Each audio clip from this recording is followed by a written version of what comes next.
the radioactive pop with Danny Limelight, the United Wrestling Network World Heavyweight Champion. And make sure you tune into the Alliance blog every week. You heard it here first. Straight from Poppy.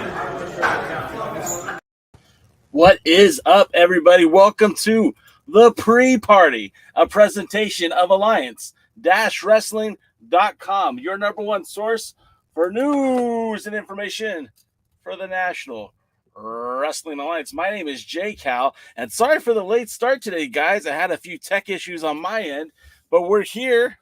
We're here to talk some wrestling with you, the NWA wrestling fan, the community, the hashtag NWA fam, and I couldn't be happier to be here with you guys. It has been a very interesting week in terms of what's been going on in the world of wrestling. Of course, we learned last week that that we lost Jay Briscoe, and a lot of people were very upset with Warner Brothers Discovery. There's a lot of outrage that they didn't really do much to honor him on the program. Now, of course, he wasn't an AEW talent. He was a Ring of Honor talent. He was not featured. There was no memorial that was done for him on AEW. Of course, they did film afterwards. That was supposed to be a celebration of his life, and apparently that is supposed to air soon. However, the news broke today that there will be a tribute match to Jay Briscoe where his brother Mark will take on Jay Lethal on Dynamite this week, and I think it's fitting, it's touching. It will be on Jay's what would have been Jay's birthday, so that I think that's pretty cool. But it's still just, the whole thing stings. The family's still in recovery. The kids are progressing, but they're still in pain. They're still suffering. The fundraiser's still out there. Please check it out and make a donation if you can. And if you can't, a prayer. The family are accepting those as well. Positive vibes, whatever belief system you have, send those good feelings towards Jay Briscoe and his family. Heebs just wrote in the comments and said, has NWA had any new wrestling in 2023 yet? And the answer is no. No, we haven't had. What was filmed in December, there hasn't been an official NWA pro wrestling show that is new. We saw stuff that was recorded in 2023, the end of the Champion Series, or excuse me, the semifinals of the Champion Series, which will lead us to January 31st. And of course, January 31st, we're talking the NWA Power Live event taking place in Knoxville, Tennessee, at the Convention Center in conjunction with the Joe Kazana Promotions. Of course, we know we have the semifinals, or excuse me, the finals. We got the finals featuring Team Tyrus versus Team Rock and Roll. The winning team, each member of that winning team will have an opportunity to challenge for a championship down the road. Now, we just got some also late breaking news today that Genocide has not been medically cleared to return to action. I didn't know she was injured, let alone, we didn't hear much about any kind of injury on her behalf. So that was kind of shocking and surprising. But sorry, guys. That was kind of came out of the blue. We didn't know what was going on with that. So, best wishes through a speedy recovery for Genocide. Hopefully nothing too serious, but she is not cleared to wrestle. So she will not be taking part of the live episode of NWA Power. Some of the matches that have been announced, like we mentioned, the finals for the Champion Series. We also have the Fixers taking on the Country Gentlemen in a NWA United States Tag Team title match. We also have the a mixed tag match featuring Psycho Fodder and Angelina Love taking on Camille and Tom Latimer.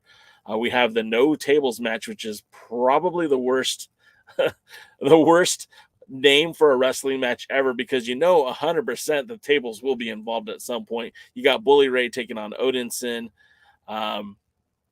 Maybe this is the time they bring in Paro and put Bully through a table to set up a Team 3D joining the NWA. We know that the Women's World Tag Team Champions will be in action. Don't know if those titles will be on the line, but we know they'll be in action. We know that Kerry Morton will be in action. Him and Ricky, of course. And then a match made in heaven and a match made in hell. Sam Timo will be the officiant of the Aaron Stevens May Valentine wedding. I think that maybe the cat's out of the bag. If you guys, a lot of us do listen to Busted Open Radio. I was listening to it over the weekend, and Mark Henry and Denise Salcido were interviewing Santino Marella, who, I don't know if this was intentional or not, but was mentioning like some of the names that he was thinking about coming back into wrestling with. I guess the story is this: as Santino as a copyrighted name for the WWE, they did not renew the ownership trademark on that, so it was basically floating around for free. And I don't know if it was Santino that took up that moniker, took up that trademark, or if it was Impact. But they were able to take that name, and so he Santino Marella can be Santino Marella anywhere he goes now, or at least as long as it's through Impact. But he had mentioned like there were some names that he was throwing about, and one of them was Sam Timo. And as you can see, the officiating will be the Honorable Sam Timo. So I think that's a spoiler, although I kind of thought it was before they even said it, but it just seems like it's been more what's the word I'm looking for? Confirmed. Thank you. So yeah, I mean, we're all excited about this event that's coming up on the 31st. Of course, it's the first live episode of POWERRR, and I think that's kind of cool. One thing I hear a lot of people get very excited about it, but with some things we have to take into consideration is that Monday Night Raw has been live for the better part of 30 years. I mean, I know it bounces back and forth. They do a lot of tapings, but for the most part, that's a live broadcasted show every single week.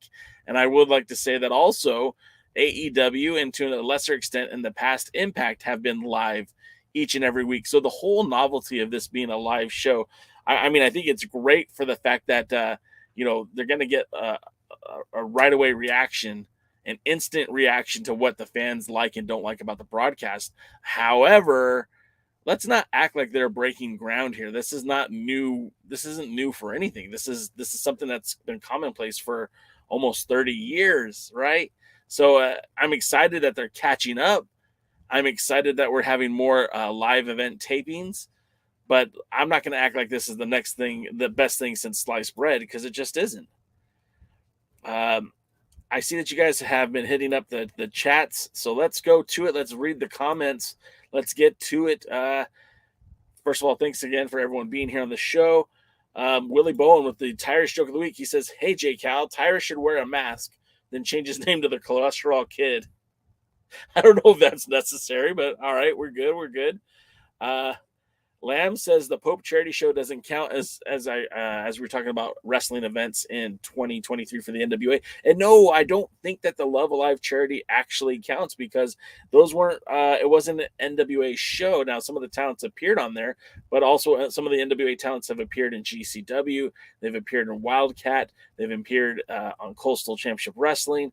So, like, I don't think that does count, because it's not an NWA sanctioned event. It's not a Lightning One produced show.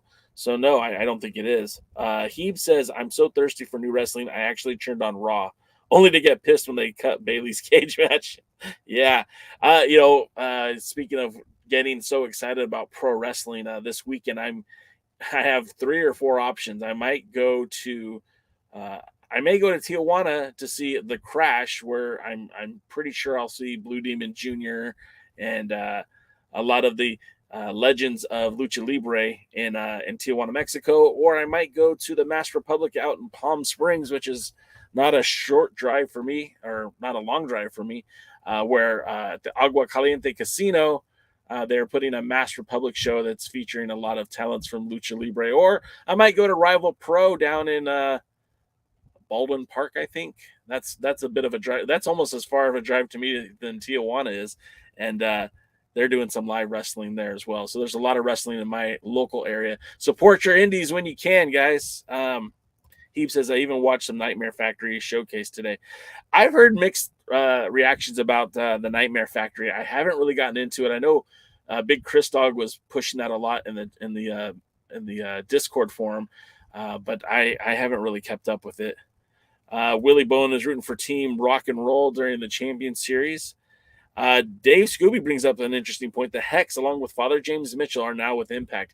I also believe that James Mitchell with Max, right, are a part of Impact. And the interesting thing what they did with that is, that was a Billy Corgan idea. That was a Billy Corgan NWA production. They put Father James Mitchell with Max the Impaler, and evidently that getup, that gig, that deal worked with Impact. So now they're working in Impact. Heeb says Chris Silvio Esquire is wrestling at Enough Said. That's interesting. I didn't know that. That's late breaking news. I also think that we're going to see the return of our good pal Jamie Stanley at Enough Said as well. Heaves is hyped for the wedding, according to Lamb. And Aaron Stevens, May, get the rings. We're getting married. That whole thing is just such a facade to me. I know what it's supposed to be. Like, I know they're doing sports entertainment, but like that segment, like how much live TV are you dedicating to that? And I know Billy's all about the casual fan. That's great. Why not put Bully Ray in the ring with Aaron Stevens? Why not put Matt Cardona in some sort of match? If you're trying to get casual fans, why don't you go after talent that the casual fans may know? I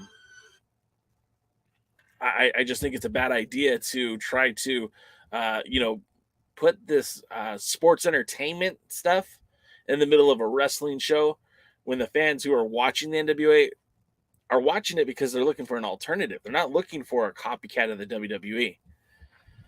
Willie points out that Bully Ray lost his tables match in Impact. He says, I heart Santino Slam alum. I don't know. Dodie says, man, power booking sucks, but a month without power sucks worse more. Yeah, I agree. Like, it's been a rough month without power. It's been, and I've enjoyed some of the podcasts that they've aired. I don't even know what they're airing today. I don't know what's going to be on the show after this, but I do know that they did the last two NWA Presents with it is the second episode with Austin Idol, with Tom Pritchard with Austin Idol.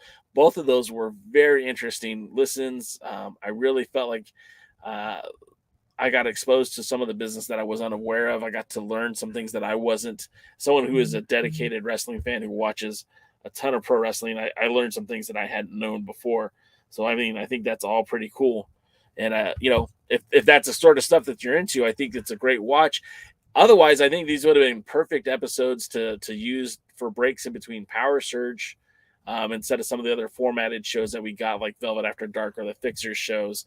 I get it. It's a way to build up that vault, that film library, but I don't know. I think we should have seen them sooner. Lamb says this wedding segment will go 20 minutes, and it might. The scary thing is it might, and I won't be very happy about that. Lamb also says, will Power Live only be a one night only, or will the week following be taped? As far as I know, it's a one night only thing. They've got TV taping scheduled for February, I think 12th and the 13th in the Tampa area, following their Enough Said pay-per-view. So I'm not entirely sure about that one, Lamb. Dodie says Power Live will be around 3 hours. Retribution for leaving us 3 weeks without power. I mean, I haven't heard that. Is that official? Can someone else confirm that? Dodie says, but I don't want regular power become 3 hours, though, even when by some God's miracle NWA become multi-billionaire promotion. No, I think that the 1 hour format fits the NWA quite well. You've got two, I'd be perfectly content with 2 hours of TV a week. You got your hour on Tuesday and you got your hour on Saturday. I think that's all you need. I don't think you need anything more than that. And if they're taping on a more consistent schedule, they're doing their tapings more frequently, I think that's a solid move. Dave Scooby says 1 week till I get my NEA fix. He means NWA fix. Dave Scooby's going to be there, and we're all hoping that Dave Scooby interrupts the wedding. If you hear Dave Scooby say, press play, bitches, then he's going to be interrupting the wedding, but we'll see how that works. Terry McDermott's here. What's going on, Terry? Haven't seen you in a while. Hope you're doing well. Dodie says, I want more of Blake Troop. The Bulletproof Troop, I want to see more too. I'm not ready to put him in the world title picture. I'm not even willing to put a title on him, period. But, he had a really fun match with Jordan Clearwater last year at Primetime Live from the Commerce Casino. It was a fun match. It was his debut match. I actually saw Chris Silvio there. That's how I knew Chris Silvio and Bulletproof Troop were had a friendship or anything. And the match was fine, wasn't great, wasn't horrible. It was his first match, and I was very surprised how good he was.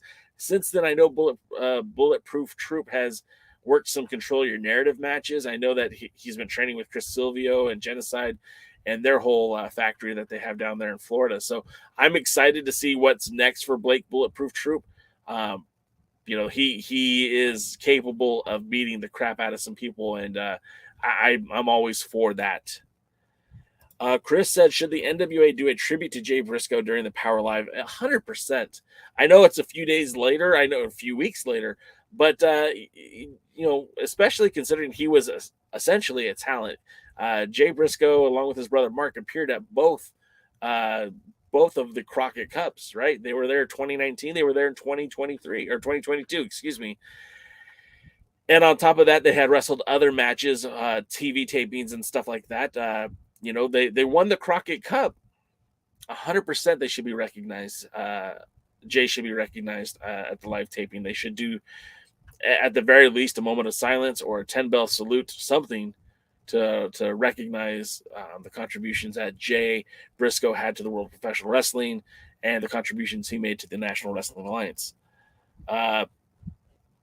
Lamb says, maybe the NWA have some big surprises not announced for you guys. Who knows? I think there are some more surprises because I don't think they're going to run out there with the card that's announced. However, I still feel like you put your best foot forward. And this is, again, we've been talking about it in the chat. They haven't had any new wrestling in 3 weeks. And this is the first time that the NWA is really going to be back on YouTube in full force. And this is a moment where the NWA has an opportunity to really just dive in. You've got a whole world potentially watching this show because it's going to be live. So just for the cachet of watching a live event on YouTube, people are going to tune in just to see that.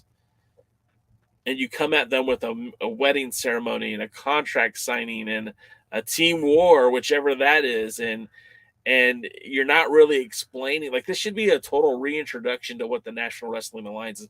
This show should start off with Kerry Morton versus Homicide for the Junior Heavyweight Championship and let people see who the F Kerry Morton is, why he keeps getting trending on Twitter, and who Homicide is, who the former champion is, and let Kerry shine like a damn piece of gold because that's what you need from him. You need the NWA to really grab whatever audience is going to be there on Tuesday the 31st, whether live in attendance or live on YouTube. This should be a statement show.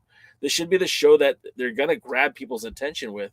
And if you're going to run out some, cliche type wrestling, some things that we've seen over and over again in the world of sports entertainment, I really feel like that's going to do more to hurt the brand than to help it. But we'll see. I mean, look, they sold out enough said with just one match announced. We'll get more to that in a minute. I want to read some more of your comments before we carry on. Dodie says they should either Power Live or Enough Said. Oh, I think making a tribute to Jay Briscoe, I agree. Shad agrees that they should make a tribute to Chris. Dave says, plus no USA on Saturdays. That's a bummer. They need to remedy that quickly as well. Terry McDermott says, I think Tim Storm is on tonight, who I saw Saturday night.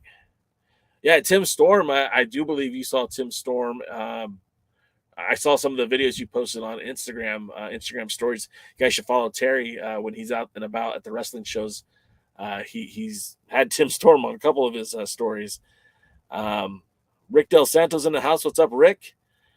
Heebs mentions that the ticket page mentions it's a 3-hour live show. My money is 2 weeks of TV. That's probably accurate, Heebs. That's probably exactly what's going to happen. 2 weeks of tape TV. That's a smart business decision by the NWA. They don't need to be live for 3 hours. What's the benefit of that? That's not what they do. That's not their show. That's not their format. Do what you normally do. And just make the best hour that live hour so that people will tune in next week to see what's next. Jody said, Loud Rebellion versus the Briscoes is one of the greatest matches I've ever seen on Power. I hope indeed NWA will be doing a 10-bell salute to Jay. Agreed. Briscoes versus Loud Rebellion was a classic tag team match. Yeah, it was. It was great. I even think I said at the time, I kind of wish that the Briscoes would have had gone over.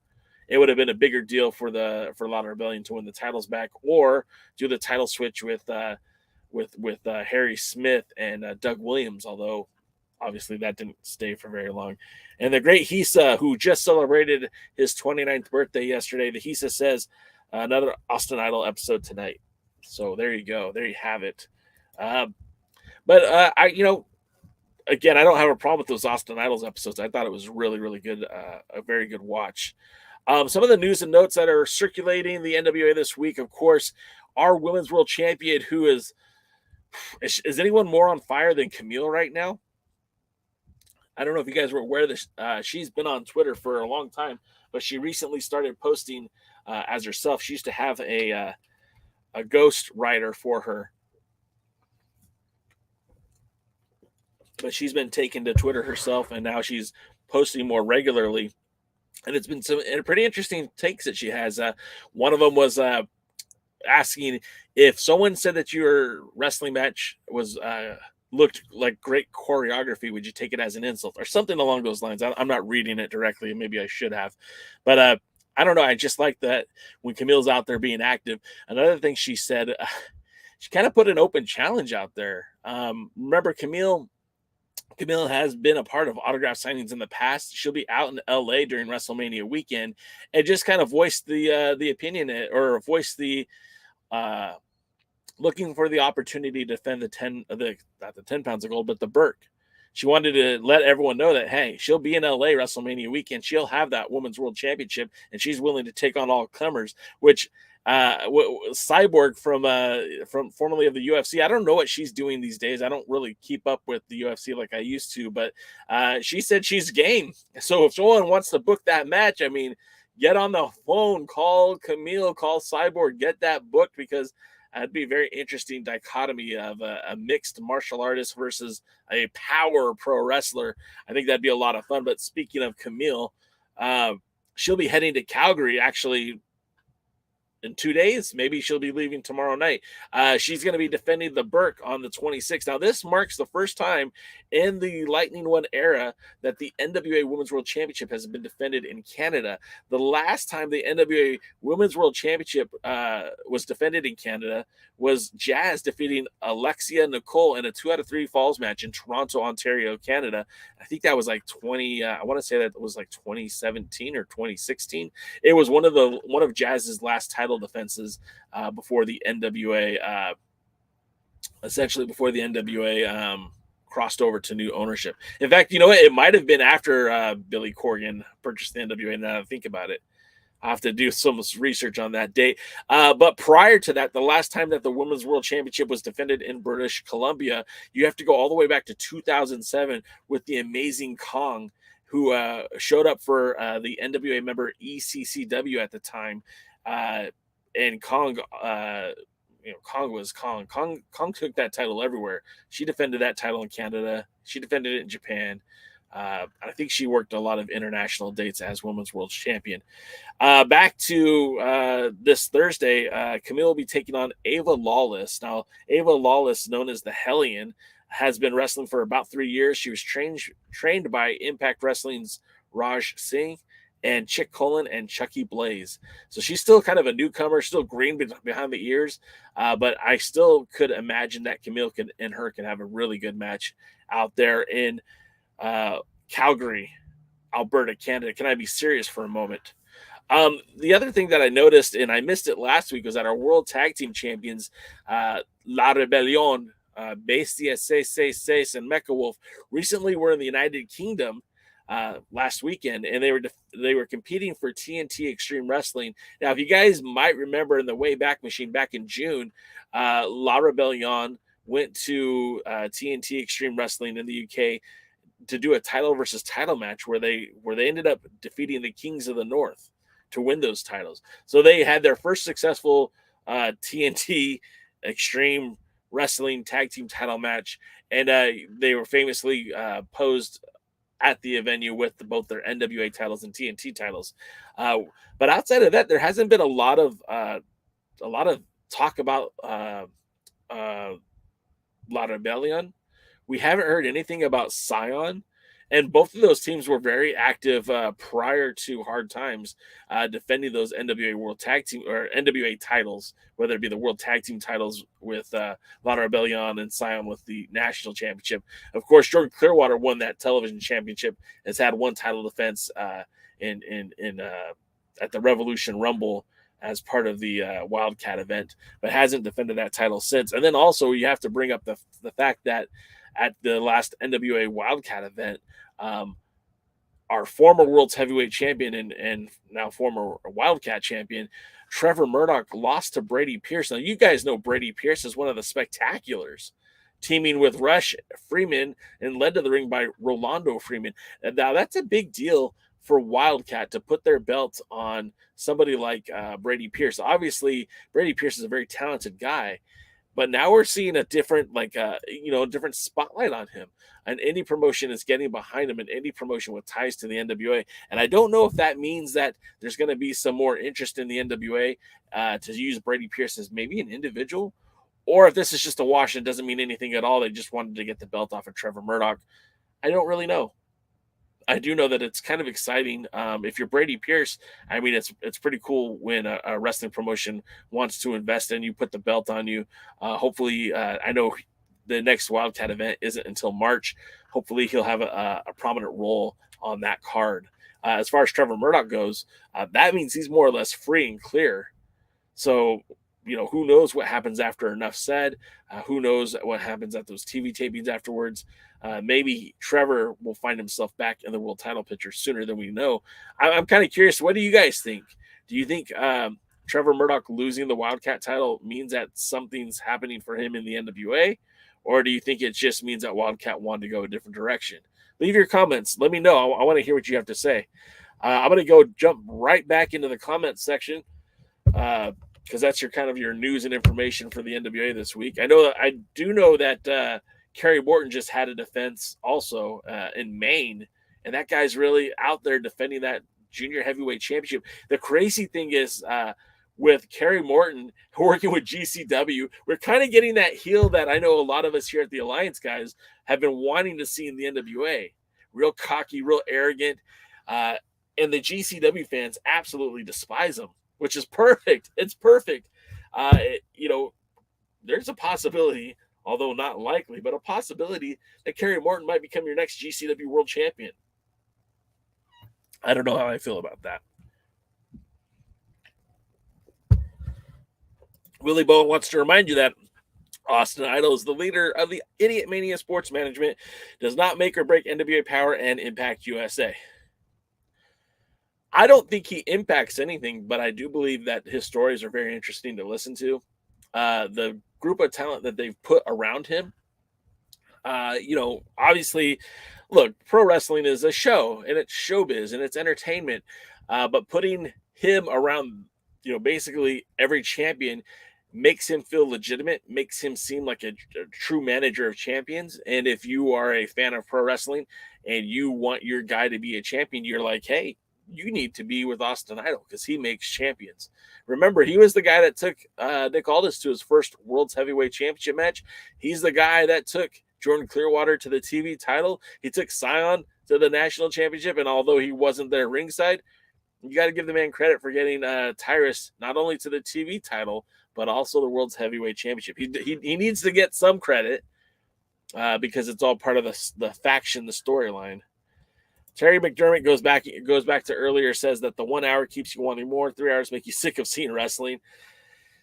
There's some truth to that. Heeb says Kerry's up there in fire points. Yeah, I mean, again, Kerry is on another level right now. Kerry and Camille, I think, are honestly keeping the NWA relevant in terms of social media. I mean, I know that you've got Tyrus on doing guest spots on Fox News up and down, and they're recognizing that title. I was watching a clip earlier today where the gal, the reporter, had mentioned that title looked like it weighed 50 pounds. And she goes, "How much does that weigh?" And Tyrus is like, "Well, it used to weigh 10 pounds, and now it weighs 12. And she goes, "You deserve an award." And he picked it up and held it very close to his heart and said, "This is my award." And I popped for that. Like, I don't watch Fox News, and that's not really where I get my information or news from. But in that moment, Tyrus put over the NWA hard, and they're putting over the NWA hard. And they mentioned that he will be defending that title at Enough Said, the pay-per-view that bears his catchphrase. And I mean, does that translate into ticket sales? The venue sold out with one match announced. Does it translate into pay-per-view buys? We'll see. But yeah, we're talking about Kerry, and I'm talking about Tyrus. But yeah, Kerry has also been on fire. Like I said, his exchanges in GCW, the crowd absolutely hates him. He's getting that heat that I would love to see him get in the NWA. Willie Bowen says Camille is sizzling.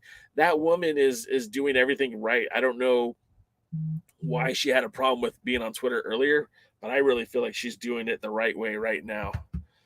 James Bell says today she tweeted she has a secret. What is that secret? Maybe she's going to be entering the Royal Rumble.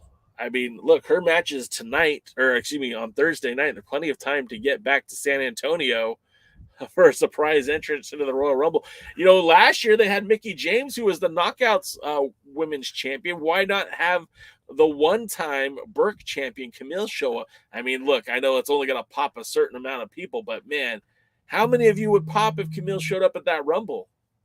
I would. I certainly would. Chris says Camille versus Alley Catch and GCW, book it. I mean, I don't hate it. Alley Catch is a great wrestler too, and I don't have a problem with that. Terry McDermott says Camille can whip some of the men wrestlers on the roster, and that's fact, man. That's fact. I'm not an intergender wrestling fan. I don't love it. I don't have a problem with it.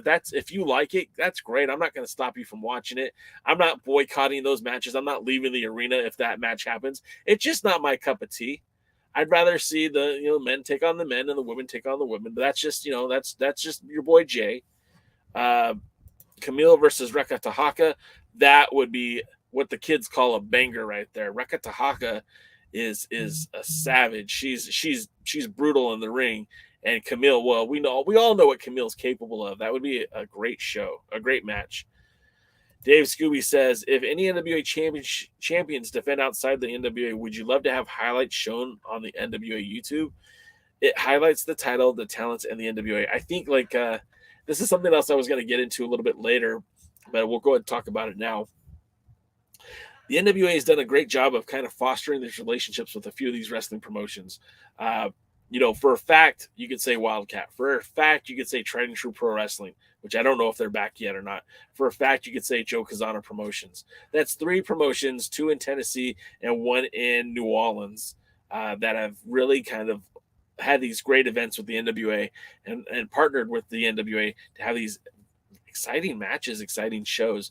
To a lesser extent, you could probably even say the Love Alive charity, although that's not really a regularly produced pro wrestling event. It's more like a twice a year fundraiser type thing for that charity. But what I would like to see in 2023, maybe 2024, if it takes a while to get ready, is when you have these 3 promoters, now 4 promoters if you count Pope and the Love Alive charity. What would be cool is if the NWA kind of, that's what I'm looking for, sanctioned a title to share between those promotions. I'm not saying create a new title. I'm saying maybe this is where the national title could come into play. I know with Freelance and Robert Anthony and his connections to the NWA, but maybe having a national championship that defends at the WildKat shows, defends at Freelance Wrestling, defends at the Love Alive charity, defends at the Joe Kazana Promotions, defends at Tried and True Pro Wrestling when they come back, and that's a regular thing. And those matches can be shared between both WildKat and JCP and Tried and True and all these places, and then also featured on the NWA YouTube channel. I know that might be asking for a lot, but that would be like the closest thing I think you could get to having the old territory days. And look, it's not going to be your world title. You're not going to have Tyrus out there wrestling at these smaller shows. You're not going to send La Rebellion, but I could easily see maybe the U.S. tag titles doing the same thing, right? Having the U.S. tag titles, how I think it'd be kind of cool to see, Sigmund, the Heat Seekers challenging, the Fixers on a JCP show, or Hawkari challenging the Fixers at a WildKat show. I mean, I think you have a lot of opportunities to do some pretty interesting things with those belts.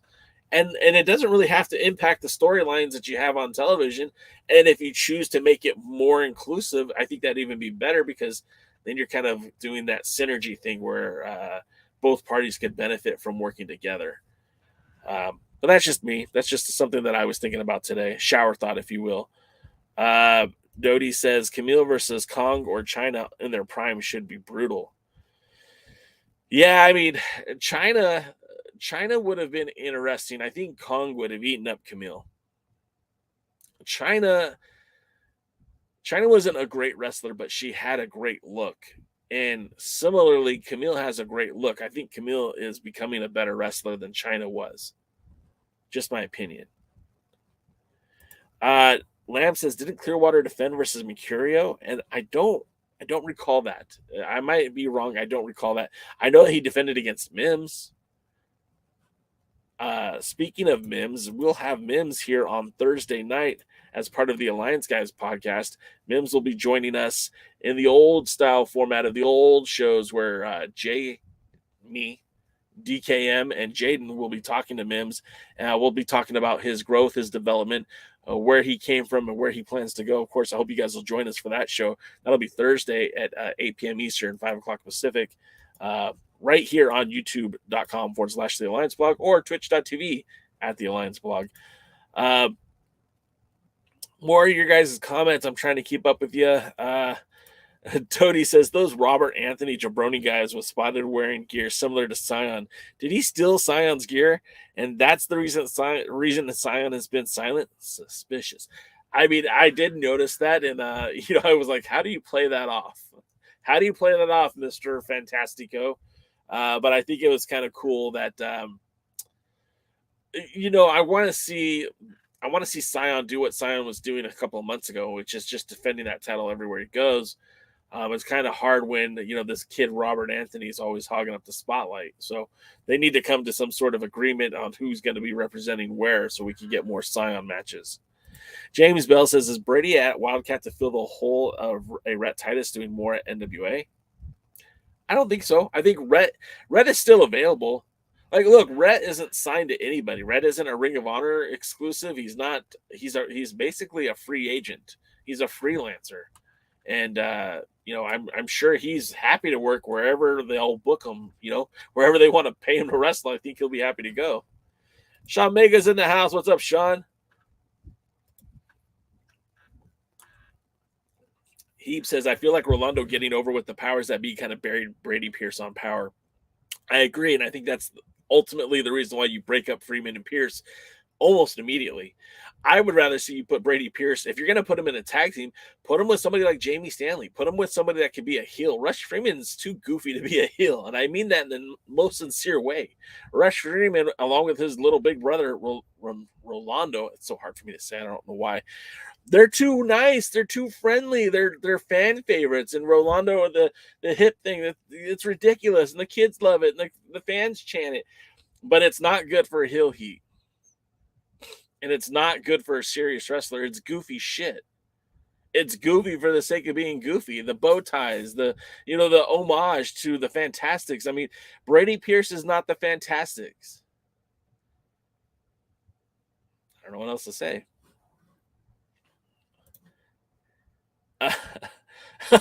He says Pierce should be tagged with Draper and be called Handsome AF. I mean, look, you're not wrong. It's not right, though. It's not right, Heebs, but you're not wrong. Sean Mega says Kerry is the Indies' next Dominic Mysterio. There's truth to that, too, brother. There is some truth to that. He is getting heel heat for being for being Ricky Morton's kid. It's the same. It's the dichotomy of what the NWA does versus what all the other indie wrestling promotions do out there, right? You have this dichotomy of where, Ricky Morton rubs Kerry Morton in such a way that he gets that junior heavyweight title and that the fans care about him because they cared about Ricky Morton. But then on the reverse side, the fans hate Kerry Morton because he's the son of Ricky Morton. And they hate him because he stands for that tradition and legacy of the NWA. He's sitting there wearing that junior heavyweight title, having title defense. The NWA title is being defended in GCW. It's the contradiction of tradition, history, and legacy. But it works, and he's getting over. And whether they love you or hate you, if they care, then you won. So we'll see how that goes. He says Murdoch probably just wanted less bookings. And that there could be some truth to that as well. He's got a younger son and an older son. His son's getting close to the adult age. I know he's still like in high school, but he's getting closer. He might want to spend some more time with his oldest before he, walks off to college or whatever's next for him. So I could see that, but also at the same time, like you're not getting a ton of dates with the NWA anyways. You might as well. James Bell said, Kyle said last night there could be 6 pay-per-views this year and we'll be in Chicago.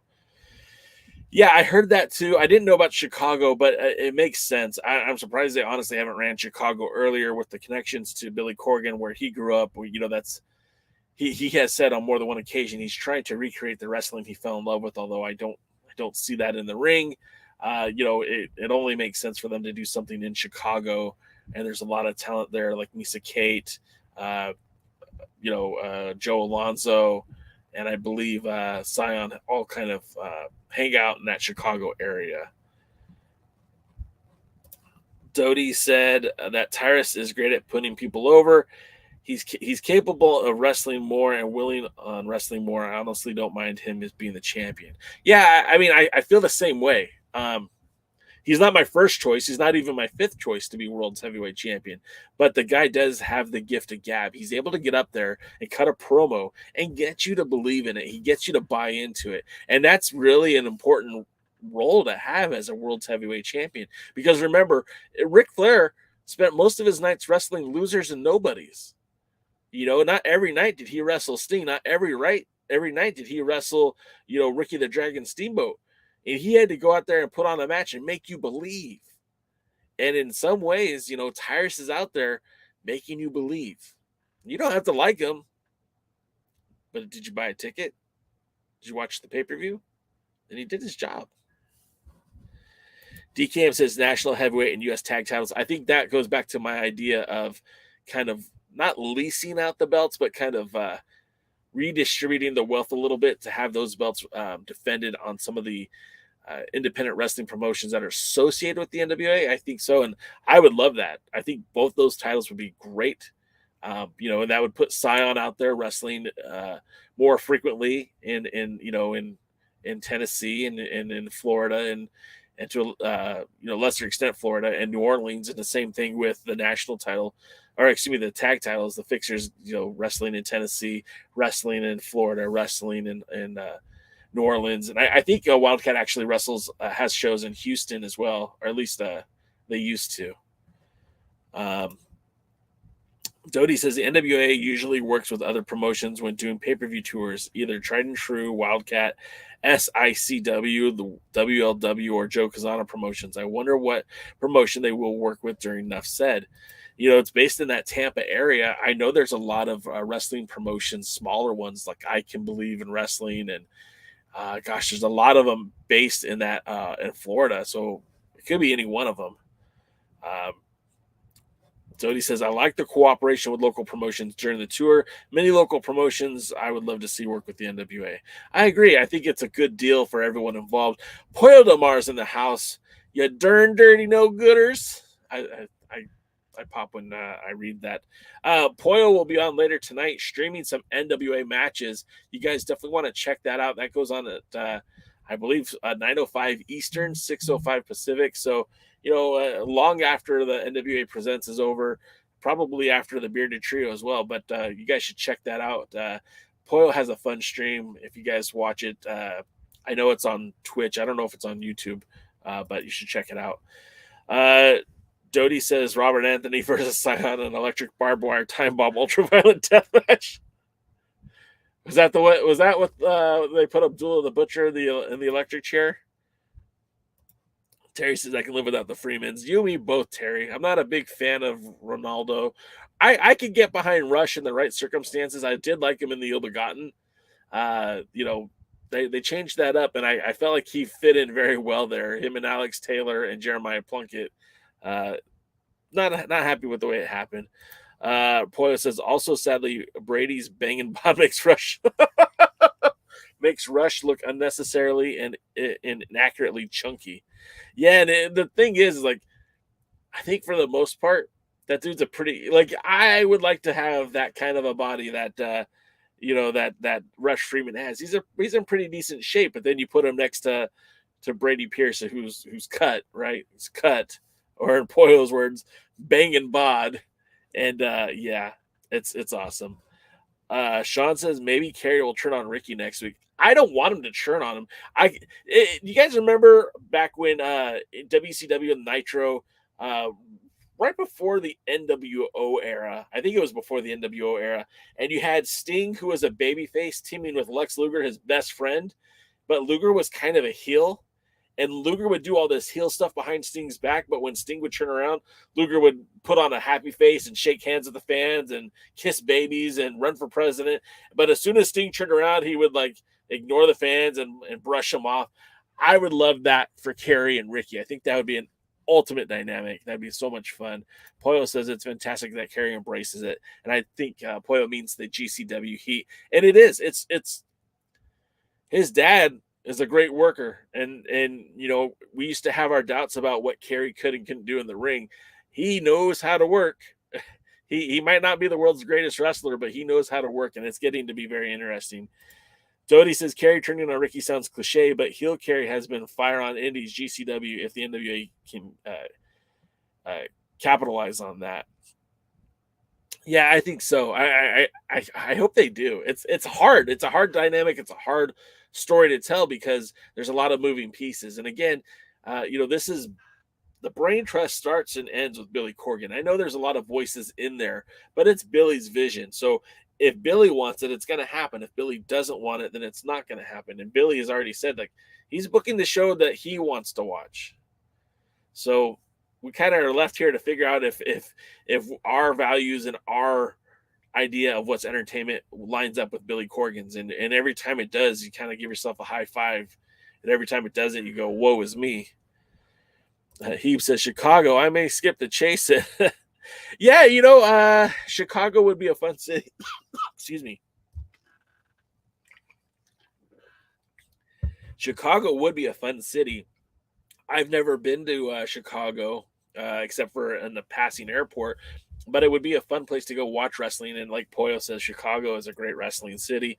Although St. Louis, I really regretted not going to the 73rd, even more so the 74th. So this year at the 75th, I'm definitely going to be there.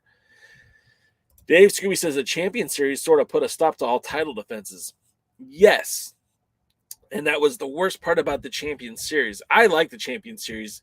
I like that we're going to get new stories to be told. But you're right. I don't like the fact that we didn't get very many title matches, and it kind of diminished the in the olden days. In the olden days, there used to be a 30-day title rule for all the titles, and if the title wasn't defended in 30 days, the board of directors could choose to strip a champion of a title. And we didn't see that happen too often, but it was always a threat to get the champion back in the ring.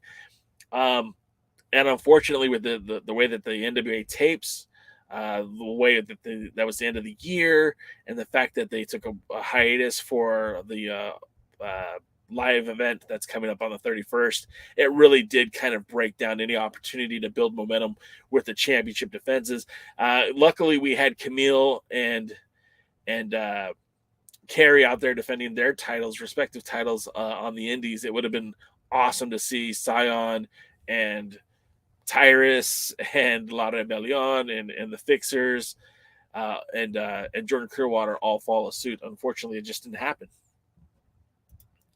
Poyo said Rick wrestled local hometown heroes who never went to national prominence night after night, and he made them look stellar. And it made people interested in the NWA. 100%. Flair was Flair. There's a reason why so many people put him on that Mount Rushmore of pro wrestling. There's a reason why he's on the upper echelon of pro wrestling, in the same vein as Luthez and Karl Gotch. He was obviously not the technical master that Karl Gotch was, but when it comes to wrestling, Ric Flair is synonymous with professional wrestling. His name will forever be linked to pro wrestling. And whenever you hear of Ric Flair, you think of one of the dirtiest players in the game, 19-time world champion and a guy who just won't quit. All positive things.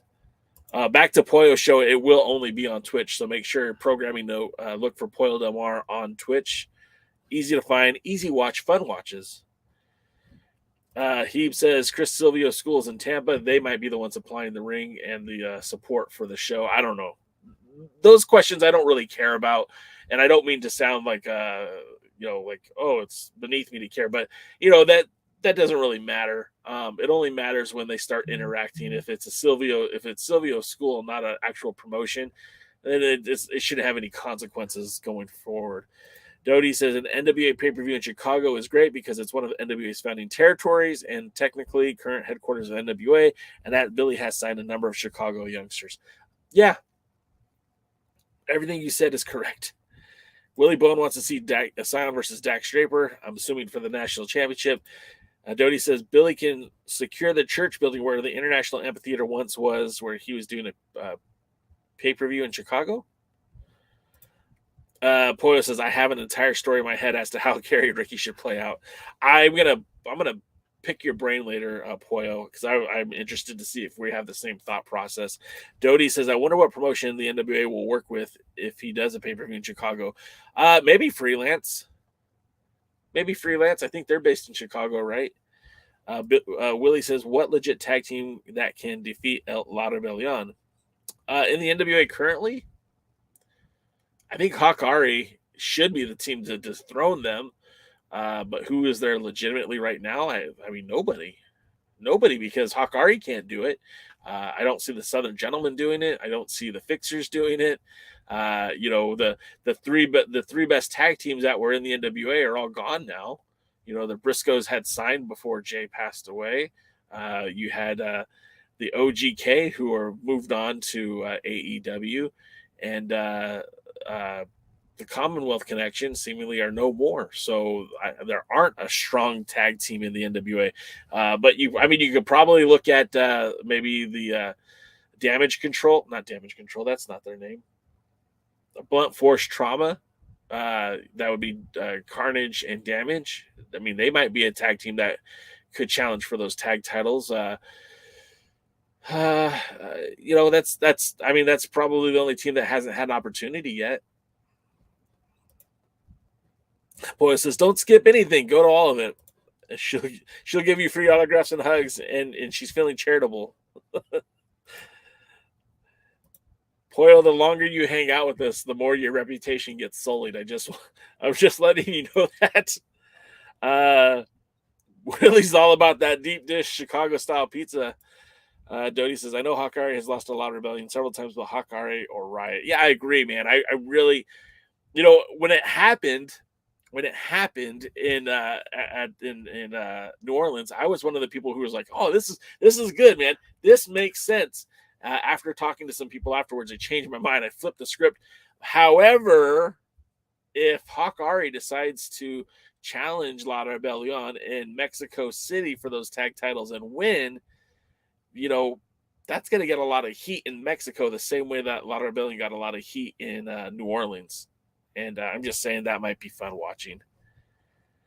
Poyo said Harley did the same as Flair. Yeah. Yeah. Ric Flair was a legitimate world heavyweight champion. Poyle, I'll be DMing you after the show. Doty says a number of tag teams popped up in the NWA that are interesting, but most of them belong to the US. I agree with that too. I really feel like that tag team pairing that Aaron Stevens put together, Blunt Force Trauma. I think there could be a very serious tag team contender down the road, but I wouldn't put the belts on them just yet because really, who have they beat? And I know it's a timing thing. They haven't had opportunity to showcase themselves. But when they did wrestle in Chalamet, am I saying that right? Anyone want to correct me, go ahead. I feel like that was a great introduction to the team, but we need more. The Southern Gentlemen, I think, would be a great tag team, U.S. tag team champions as well, but we need more. And I feel like, I'm not going to get invested in the Brady Pierce, Rush Freeman tag team, the Spectaculars. I'm not going to get invested in the Ill Begotten. I'm not getting invested in the Miserably Faithful. There's just nothing there to get me excited. The closest thing to that would be Blunt Force Trauma or Hawkari to challenge for La Rebellion. So I think that's what we need to wait for. Poya says, strong feeling we might see a challenge emerge in Mexico. That, I'm all right with that too. I'm good with that. Something different might be fun too. Willie says, why do other podcasts that talk about pro wrestling never mention NWA Pro Wrestling or United Wrestling Network? Because it's not big enough for them. We are a niche audience, have been for 15 years. I keep hoping that the NWA is going to get there and take that next step. And each year it looks like they're going to get closer and closer. Then things change and they kind of take a few steps back. And, it's a cycle. Anyone who's been a part of this podcast, I know Doty, the Marquez era of the NWA with Bob Trowbridge, the Tharp era with New Japan Pro Wrestling, the Lightning One era pre-COVID. Things were moving in such a way that it felt like something big was going to happen. And then, boom, the carpet gets pulled out from underneath you. Marquez and Trowbridge had to deal with a lawsuit. Tharp had to deal with burning so many bridges, nobody wanted to work with him anymore. And so, Billy Corgan bought the NWA. Things were rolling. Things were getting good. Things were getting great. And then, boom, a global pandemic that shut everything down. Now they're kind of rebuilding again. So we'll see, in the next 5 years, like that's going to be the determining factor. What's going to happen?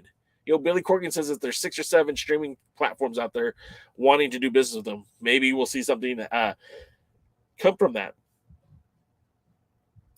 I'm afraid in the meantime, the U.S. tag titles will be more competitive than the world tag titles.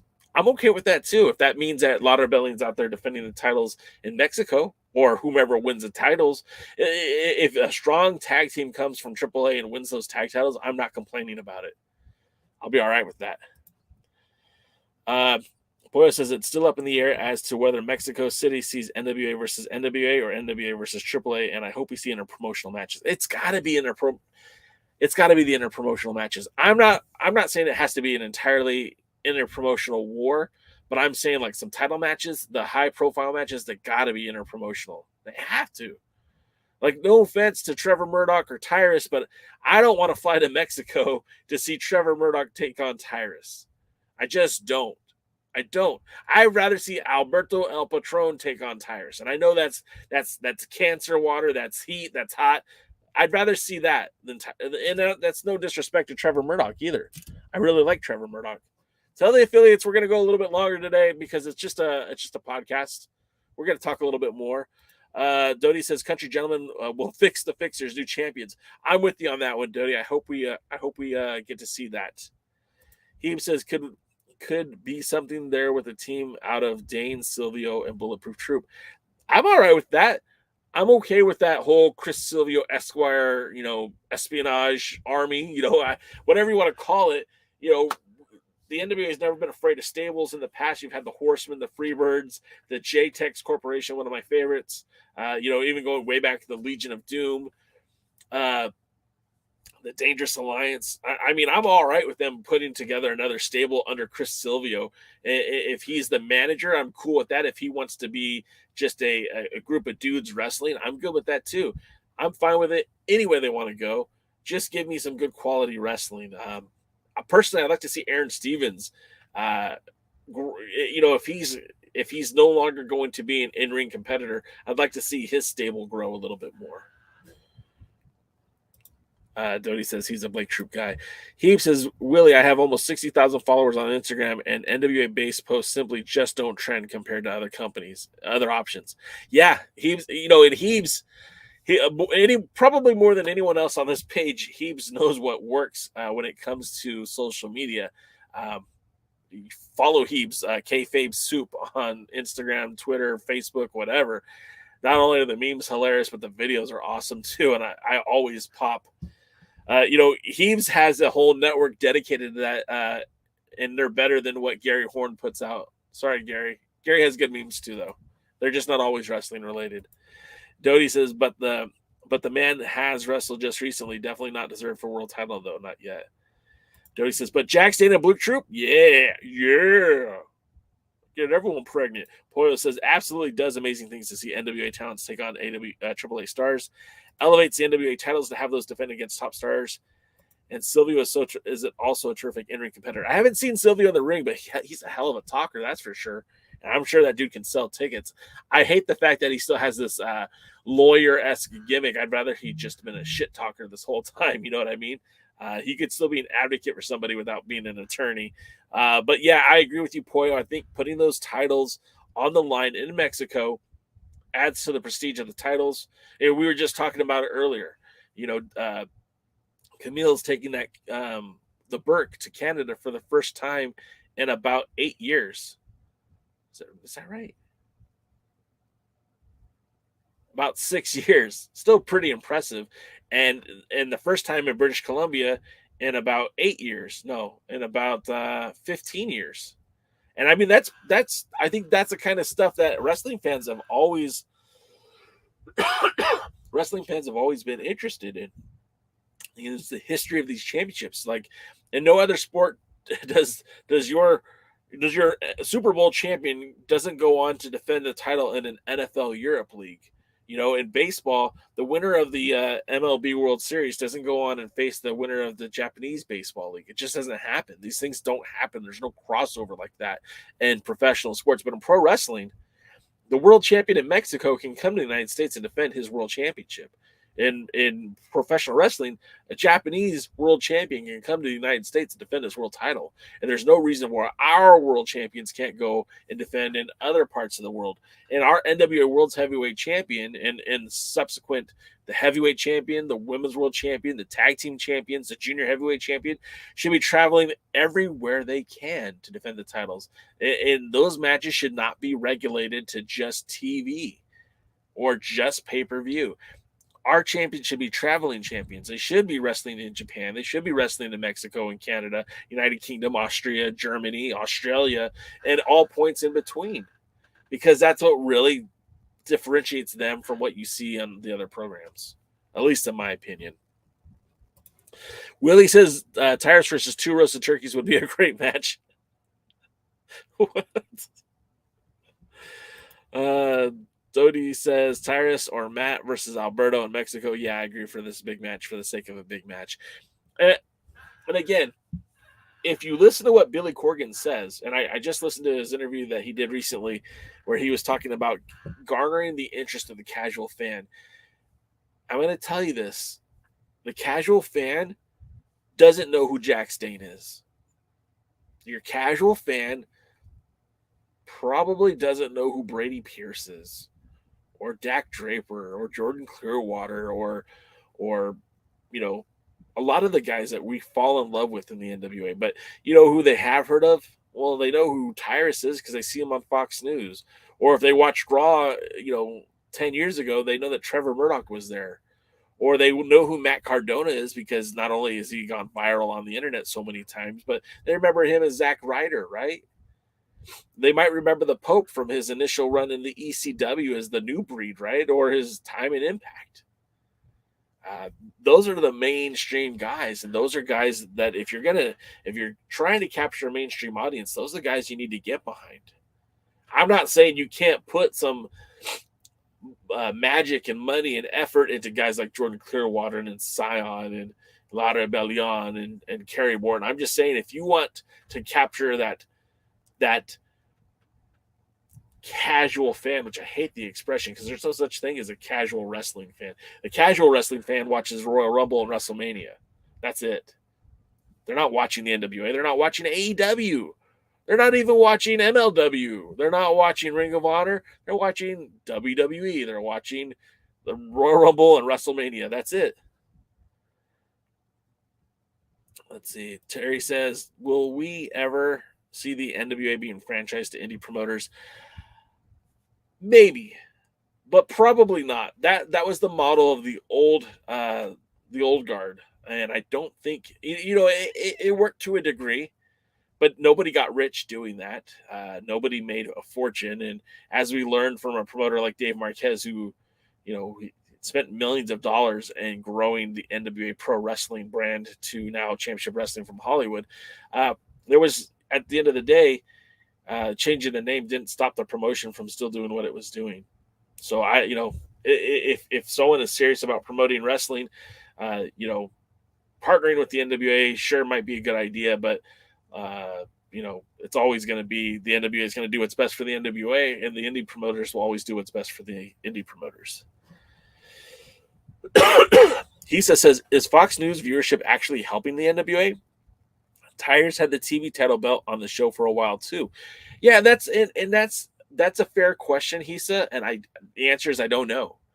I do know this, that the event that's in Tampa, enough said, which is being talked about by Tyrus on Fox News, sold out with one match announced. Matt Cardona versus Tyrus. That's it. That's the only match that they've booked and announced. We know that's going to happen. Everything else is speculation. And they sold 400 tickets to that. And some of those tickets were $40 tickets. Some of them were $20 tickets. It wasn't like they were $1. They weren't free tickets. People had to pay for them. So that, if half those tickets, let's say 200 tickets, sold for $40, I mean, somebody can do the math, but I believe that's about $8,000. It's not bad. Willie says casual fans are brain dead. Yeah, I mean, look, it's not for them. That's why they're casual fans, because they're going to watch it for what's interesting at the moment and then change the channel. Then they'll go watch reruns of Seinfeld or Friends or Rick and Morty. And he said, yeah, absolutely. He says a guy, and I don't throw this around willy-nilly. He says a guy that I tried to emulate when I started alliance-wrestling.com. Now, there's no way that I could compete with what Hisa was doing. So I did more to try to be ancillary. And instead of covering the title histories that he's done, I focused more on the news that was happening of the day. But Hisa's a great resource, tons of information. If you guys visit his website, Wrestling Title Histories, so much good information, NWA and more. And I always visit that site when I'm trying to look up world title reigns, the history. You want to go look up when Adam Pierce, what cities he wrestled in. You can go to that title histories page, and that stuff is very easy to find. Dodie says Impact and MLW are okay putting their top title on random jabronis. I wish the NWA can finally reach on that level, on not always relying on former WWE for their top guys, but still thriving.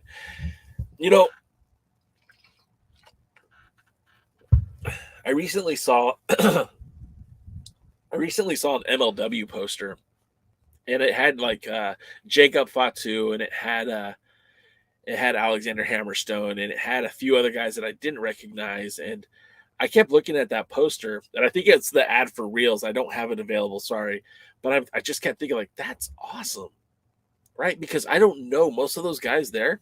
I don't know where they came from.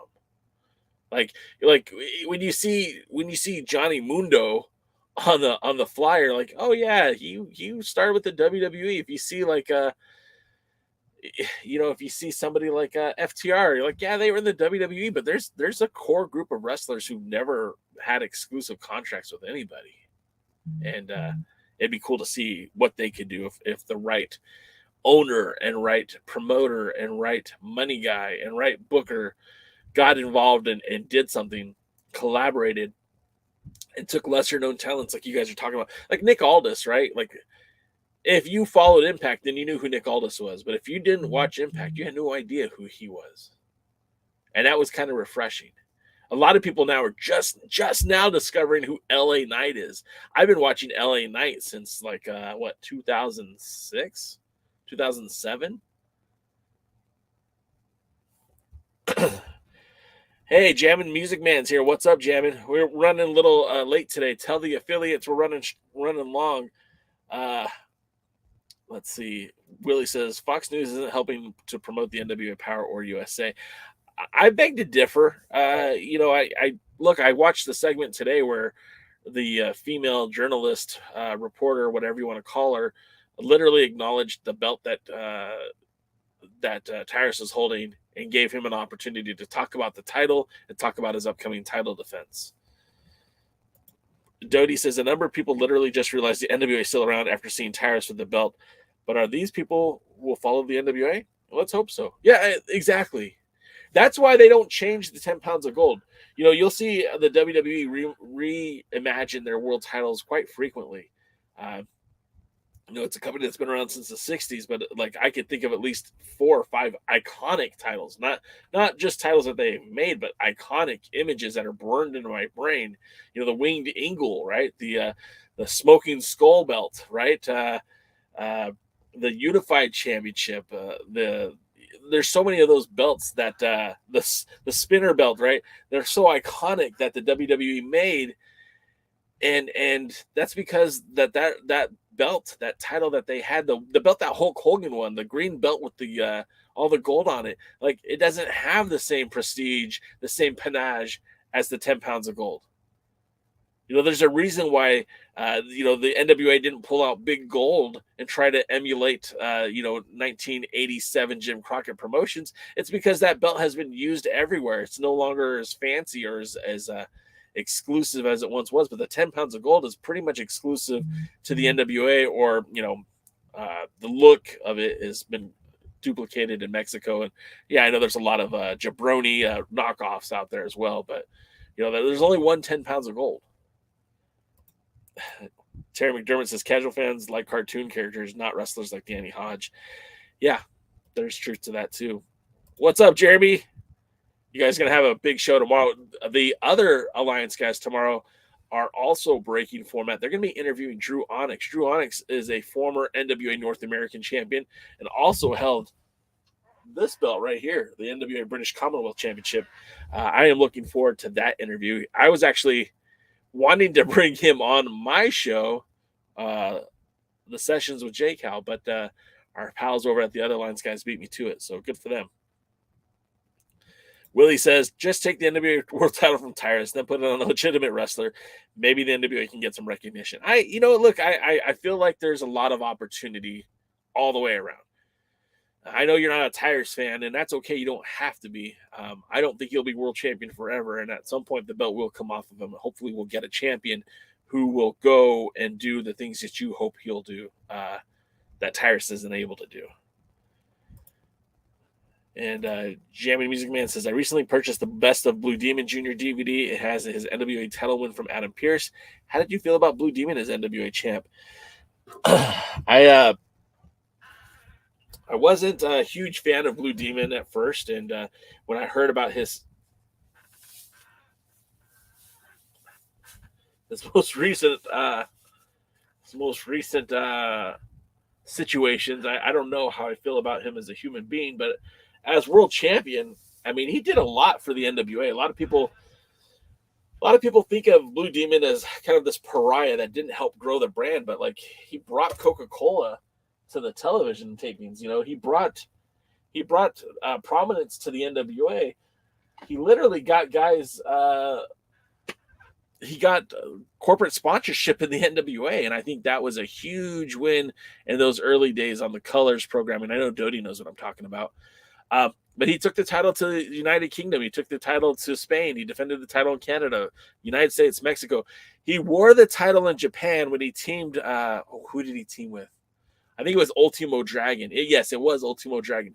He brought the title there, but he wrestled in a tag match. But still, showcasing the 10 pounds of gold sometimes is just as good as wrestling, because it reminds people hey, that 10 pounds of gold, That's synonymous with pro wrestling. That belt has been held by guys like Ric Flair, Dusty Rhodes, Harley Race, Kerry Von Erich, Sting, AJ Styles, Jeff Jarrett, Raven, Rhino, Adam Pearce, and now Rob Conway, Satoshi Kojima, Nick Aldis, Hiroshi Tenzin, Jax Dane, Trevor Murdoch, Cody Rhodes. I mean, it does. I feel like that does a lot for the NWA. And that's why they should never change that design of the 10 pounds of gold. I get that they made it bigger for Tyrus, and that makes sense aesthetically because the belt looks very small on him, but you still should never change the design. And Blue Demon Jr. helped cultivate that during a time when the NWA wasn't really highly sought after. A wise man once said, your neighbor's grass always looks greener. Yes, I always see MLW as more greener grass. I like MLW. I need to watch it more. I like basically what it stands for. I just haven't been able to get into constant rotation with it. Hisa says, yes, the big gold mainly represents Flair, although it was held by a few others, whereas the 10 pounds of gold represents Flair between Briscoe and Flair. Yeah, I left out Briscoe. Shit on me. I also left out Dory Funk Jr. Actually, you know what? Dory Funk held the other title, so I'm okay with that. But yeah, Briscoe, Race, Rhodes, Flair, Tommy Wildfire Rich, Daddy, Kerry Von Erich, of course. Then when Flair won it back, it became, they replaced it with the big gold belt, and we didn't see the 10 pounds of gold return until Shane Douglas won the title and unceremoniously tossed it to the floor. Chris Candido had a short run with it, but I would have loved to see Candido with a longer run. Of course, they put the belt on Dan the Beast Severn, and I think that was one of the greatest moves ever. That's what got me back into pro wrestling the way it did. I was on the verge of stopping watching wrestling. The cruiserweight division in WCW, and seeing Dan Severn show up on UFC carrying the 10 pounds of gold really brought me back in. And that's when I did my deep dives to find, Hashimoto and Steve Corino and learning about those title exchanges, and, knowing that Hashimoto had the title in New Japan, and Hashimoto is traveling all across the world to get a shot at that 10 pounds of gold before beating Corino to get it. And then, that's not even talking about the time Sabu or Mike Rapata, or those guys held the 10 pounds of gold. So there's a ton of history there, a ton of tradition. And yeah, that's why you never change that belt. Terry says, hoping Jordan Clearwater is the next world champion. I mean, I could see Jordan Clearwater holding that belt someday. Next, no. Next, no. Next, maybe. Next. Yeah. All right, I'm in. 4 generations removed, I think I'm in. But he did a lot of interesting things as United Wrestling Network world champion. His character has evolved so much from working with Austin Idol and Tyrus and Black G's, and it really translated well in the United Wrestling Network. I want to see him continue to evolve. Jody says 10 pounds of gold, big gold is WCW belt, even WWE's big gold longer than NWA WCW. Wow, you don't think about it like that until somebody says it. Yeah, that's true. That's wild. Willie says 10 pounds of gold is still the best, bar none. I agree, man. I love it. Jammin' Music Man says, I watched the NWA Wrestling Showcase on Colors TV back in 2008. So, yeah, okay. So, if you were watching Colors, you saw some of those matches. I was at a few of those tapings back in the day, and it was wild, man. Like, we walked in, and they were literally handing out the Blue Demon Jr. energy drink to everyone who walked in the door. It worked to get the crowd really riled up, and you had guys like you had the Young Bucks, and you had Shane Haste, you had Phil Shatter, who I guess now goes by Jackson Riker. You had what was his name? El Leon Apollo. You had Mike DiBiase. I know all these names I'm listing, and I know Doty's like, yeah, I remember him. You had they brought in what were their names? The Skull Crushers. Those dudes were huge. And you had Joey Ryan, you had Carl the Machine Gun Anderson, you had Adam Pearce. At one point, they brought in Psychosis as that part of a stable that they had. It was fun. It was a fun time for the NWA. I miss those times. I wish they'd kind of get back to it. Dodie, I'm gonna have to track that info down. But yeah, Blue Demon did have a title defense. It was with the Todos ex Todos. He had the same opponent that he wrestled in the United Kingdom, and it was like on a show where they did like multiple shows in one day. But I'll have to look that up. James Will says, "Damn, Popeye's out of popcorn shrimp and to cancel my Uber Eats." Oh man, sorry about that, James. Yeah, Willie, you're right. Jack Briscoe, I left him out.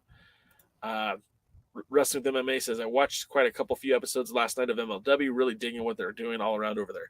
Yeah, MLW might be where it's at. I mean, honestly, I think right now maybe that's the promotion that's catering to people like you and me, Jeremy. Dave Scooby says, IMKW is a big buffet of wrestling. Oh, MLW is a big buffet of wrestling styles. I like most of what I see at the tapings and when I watch them on TV. Yeah, Dave Scooby. I give Dave Scooby the credit. I know my boys DKM and Jaden were watching MLW before, but Dave Scooby's the one that's still been ringing that drum, and I'm ringing that bell, banging that drum, and I'm wanting to check him out. Jody says, so Tyrus carry the NWA belt on Gutfeld is similar to Dan Severn carrying the NWA belt on UFC. Yes and no. Yes and no. Watching Dan Severn beat the crap out of Ken Shamrock when the 10 pounds of gold was there and available, or maybe not Ken Shamrock, that wasn't such a good match for him, but Tank Abbott, watching him beat the shit out of Tank Abbott, holding the 10 pounds of gold before and after, that was fun. That was fun. It made me want to know more. Willie says, don't forget about, oh yeah, I did forget about Giant Baba. Forgot about Cahagas, but not Conway. And Tony popped for Micropata. Jamming Music Man says, what's your thoughts on Hashimoto Carino match from 2001 allegedly turned into a shoot? If it did turn into a shoot, those guys both well respected each other for a very long time. Carino still speaks very highly of Hashimoto, still calls him the boss. They had a very good working relationship before and after that. Carino spent a lot of time with 0-1 in Japan when Hashimoto was still alive. So if it did turn into a shoot, Carino must have earned his respect because Hashimoto continued to book Carino long after the NWA title was still a part of that picture. And it was exactly what it's supposed to be. Hashimoto was supposed to look like a killer, and Carino was supposed to. It made Carino look like a bigger baby face because of it. It turned him into a baby face. Up until that point, he was the heel, right? In ECW, he was more of a manager than a wrestler, and he was there to generate heat.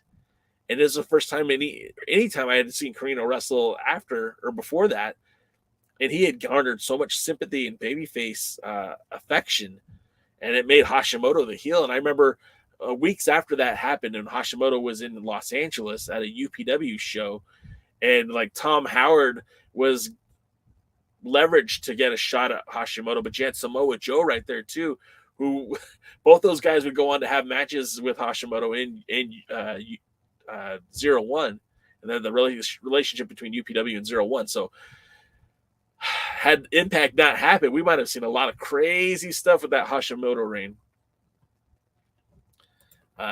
Dodie says Los Luchas versus Real American Heroes still one of the most epic angles I've ever seen. They can't do that these days. They got a lot of heat, and you can't do it these days.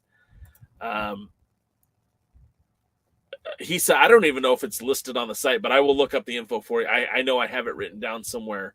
But yeah, there was a Toto X Toto in Spain, and I think it was like in 2000. It was towards the end of his run before Pierce won the title back. Willie brings up the Heat Seekers. Tyrus loves the buffets too. He says, according to Howard Brody's bio, Hashimoto Carino match was a worked shoot. I mean, that makes sense. Even if it was, ultimately Carino did what he had to do and garnered respect from Hashimoto. Because, like I said, if Hashimoto hated Carino, he would be working there as part of he became an agent for 0-1. He was recruiting talent to hear 0-1. So I feel like there might have been more into it. Willie brought in Barry Windham, Buddha, Masahiro Chono were former world heavyweight champions. Windham, I know that Chono and Muda held the big gold belt. I think Barry did too. Yeah. I'm almost positive he had the big gold belt. But wow. He said, don't worry, I found info on your website, adding it right now. See? There it is. Good job, Dodie. We made something happen today. We made some good stuff happen today. Guys, this has been a hell of a lot of fun on a Tuesday where I certainly needed to pick me up. You guys picked me up, and I do appreciate you for that. Last night, I did speak to a local MMA fighter, Joe Kimbrough, who will be fighting at the WFC February 4th. If you want to listen to his takes on pro wrestling, go check it out. He also talks about what it takes to be a fighter, training in Muay Thai, kickboxing, and how he runs his gyms right here in my own backyard. I highly recommend checking that Sessions with Jay Cal out. And then, of course, we have tomorrow night. I don't have the thumbnail up on my screen, but stay tuned to this station, the youtube.com/The Alliance Blog or twitch.tv, The Alliance Blog. And we'll be having the other Alliance guys talk to former NWA North American champion, former NWA British Commonwealth champion, Drew Onyx. I didn't do it right. As he'll be joining the other Alliance guys for a breaking the format type interview style show. I'm really looking forward to that. I know Tim has talked to him in the past. I think it'll be Jeremy and Scoob's first time speaking to him, so that should be a lot of fun. He was one of my first interviews on the Alliance Wrestling site. I think it was either him or Carl the Machine Gun Anderson. But it was a lot. I'm sure these guys are going to have a lot of fun with him tomorrow. He's very interesting fellow. And then, of course, Mims will join us tomorrow night or Thursday night.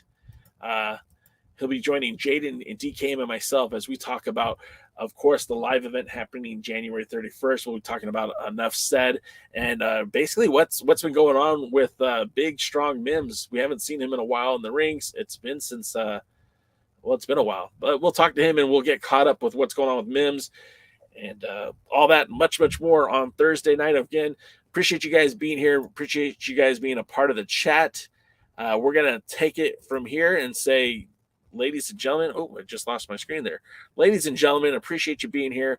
Until next time, we'll see you at the matches. Thanks for checking out the pre-party, a presentation of Alliance-Wrestling.com. You should hit that subscribe button and join our community. I also want to remind you that we recap NWA POWERRR every Thursday at 8 p.m. in the live stream. We try to stay social, so find us at the Alliance Blog. And until next time, we are the Alliance.